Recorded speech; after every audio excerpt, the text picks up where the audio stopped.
तो मध्य प्रदेश के धार जिले की एक बड़ी खबर है। पूर्व मंत्री उमंग सिंघार ने ट्वीट किया है और पूर्व मुख्यमंत्री दिग्विजय सिंह से माफी मांगी है। दरअसल हम आपको बता दें कि लंबे समय से दिग्विजय सिंह और सिंघार के बीच अनबन की स्थिति रही। सिंघार ने 2020 में कांग्रेस सरकार गिरने का आरोप भी दिग्विजय सिंह पर लगा डाला था। अब चुनावी नतीजे आने के बाद सिंघार ने माफी मांगी है। क्या कुछ लिखा है ट्वीट में, हम शब्दशः आपको पढ़कर सुनाते हैं। मध्य प्रदेश विधानसभा चुनाव के परिणाम कांग्रेस पार्टी के पक्ष में नहीं रहे। हम जनादेश का सम्मान करते हुए चुनाव परिणामों को स्वीकार करते हैं। आदरणीय कमलनाथ जी एवं आदरणीय दिग्विजय सिंह जी के मार्गदर्शन में कांग्रेस पार्टी का हर एक कार्यकर्ता मजबूती से चुनाव लड़ा। हम सब संगठित हैं, एक हैं एवं भविष्य की लड़ाई के लिए तैयार हैं। साथ ही मैं यह भी कहना चाहूंगा कि मेरे पूर्व के किसी भी आचरण से आदरणीय दिग्विजय सिंह जी के सम्मान में कोई भी ठेस पहुंची हो तो उसके लिए मैं क्षमा प्रार्थी हूं। ये ट्वीट है उमंग सिंघार का। आदिवासी नेता हैं और स्थापित नेता इन्हें कहा जा सकता है, चूंकि ऐसी परिस्थिति में जब मध्य प्रदेश में भारतीय जनता पार्टी प्रचंड बहुमत से विजयी हुई, उस परिस्थिति में भी उमंग सिंघार धार जिले से अपनी सीट बचाने में कामयाब रहे।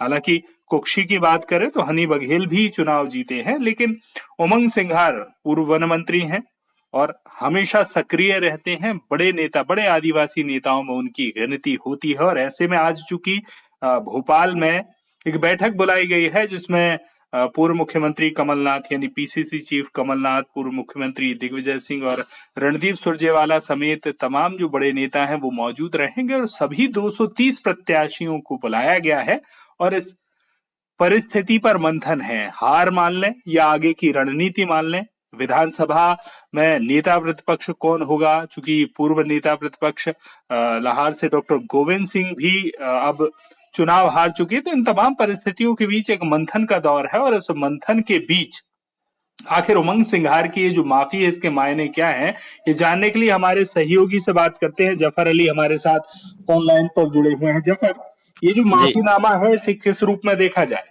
जी बिल्कुल सर, बताना चाहूंगा कि उमंग सिंघार ने ट्वीट करके दिग्विजय सिंह जी से माफी मांगी है। इसके अलग अलग जो मायने निकाले जा रहे हैं। जैसा कि आपने बताया कि कमलनाथ जी ने जो पीसीसी चीफ है उन्होंने बैठक बुलाई है और राजनीतिक अटकलें ये भी है कि इस बैठक के बाद कमलनाथ जी जो पीसीसी चीफ का पद से इस्तीफा भी दे सकते हैं और वहीं जो नेता प्रतिपक्ष का भी तय होना है, तो इसको उस रूप में भी देखा जा रहा है। और वहीं कहीं ना कहीं दिग्विजय सिंह जी का जो एमपी में एक बड़ा कद रहा है, इसको लेकर के ये जो आज उमंग सिंघार जी ने जो ट्वीट कर जो माफी मांगी है, इस पर अलग अलग जो अटकलें चर्चाओं में बनी हुई है। बिल्कुल, चूंकि आपने जो कहा एक लाइन बेहद महत्वपूर्ण है कि दिग्विजय सिंह जी का कद मध्य प्रदेश में राजनीति में पैराशूट लैंडिंग वाले नेता का नहीं है, बल्कि वो मध्य प्रदेश के मुख्यमंत्री जब रहे तब से लेकर और अब तक, भले ही भारतीय जनता पार्टी उन्हें बंटा ढाल के रूप में प्रचारित करती आई हो, लेकिन कांग्रेस के लिहाज से देखा जाए और कांग्रेस संगठन के लिहाज से देखा जाए तो दिग्विजय सिंह एकमात्र ऐसे नेता हैं जो मध्य प्रदेश की हर गली में रहने वाले कार्यकर्ता, कांग्रेस कार्यकर्ता से वाकिफ है और किस नेता को कैसे संतुष्ट करना है और जिस भूमिका में वो पिछले 2 चुनाव में रहे हैं वो तो बेहद महत्वपूर्ण हो जाती है। चूंकि वाहवाही कोई भी लूट रहा हो, अगर कुछ खरी खोटी सुनना है तो उसके लिए दिग्विजय सिंह तैयार रहते हैं। और इस चुनाव के दौरान एक घटनाक्रम ऐसा भी आया था जब कपड़े फाड़ने की बात आई थी। कमलनाथ जी ने खुद कहा था कि अगर कपड़े फाड़ना है तो दिग्विजय सिंह और उनके बेटे के फाड़ो, तो उसे भी दिग्विजय सिंह जी ने मंच पर मौजूद होकर उस पर अपनी प्रतिक्रिया तो दे ही दी थी। भले ही उसे लोग हंसी ठिठोली और मजाक कह रहे हो, लेकिन वो गंभीर टिप्पणी थी उनकी कि निर्णय आपका और कपड़े मेरे फाड़े जाए।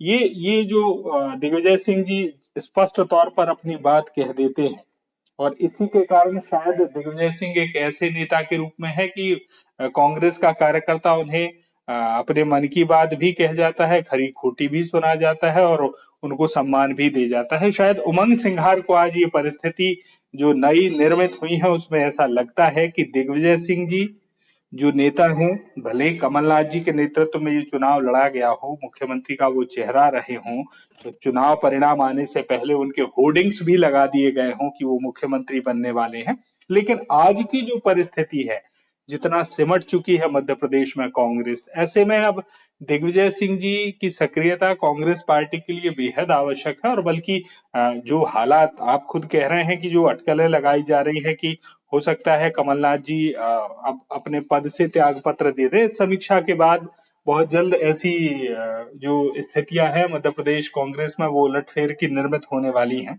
हालांकि ये केवल अटकलें ही कहा जा सकता है, निर्णय तो कांग्रेस आलाकमान को और खुद कमलनाथ को लेना है, जी क्योंकि कमलनाथ ऐसे नेता हैं कि उनके बारे में निर्णय वो खुद भी लेते हैं, केवल पार्टी आला कमान ही निर्णय नहीं लेते हैं। लेकिन अब जो उमंग सिंघार का ट्वीट है उसे दो मायनों में बिल्कुल निश्चित तौर पर देखा जा सकता है। एक तो दिग्विजय सिंह जी की स्थिति मध्य प्रदेश में कांग्रेस में बेहद मजबूत पहले से थी और अधिक मजबूत होने वाली है, क्योंकि अब इन विपरीत परिस्थितियों से अगर मध्य प्रदेश कांग्रेस को कोई नेता निकाल सकता है तो वो एकमात्र दिग्विजय सिंह है, इसके अलावा और कोई नेता नहीं निकाल पाएगा। दूसरी एक स्थिति, चूंकि एक जो बैठक आज होने वाली है उस बैठक में तमाम समीक्षा तो होगी ही, हार की समीक्षा होगी, प्रशासनिक तौर पर कहाँ सपोर्ट नहीं मिल पाया, तो वो जो आरोप प्रत्यारोप बाहर लगने हैं वो अपनी जगह है, लेकिन नेता प्रतिपक्ष को लेकर भी एक निर्णय होना है और ऐसे में एक अच्छा प्रभावी चेहरा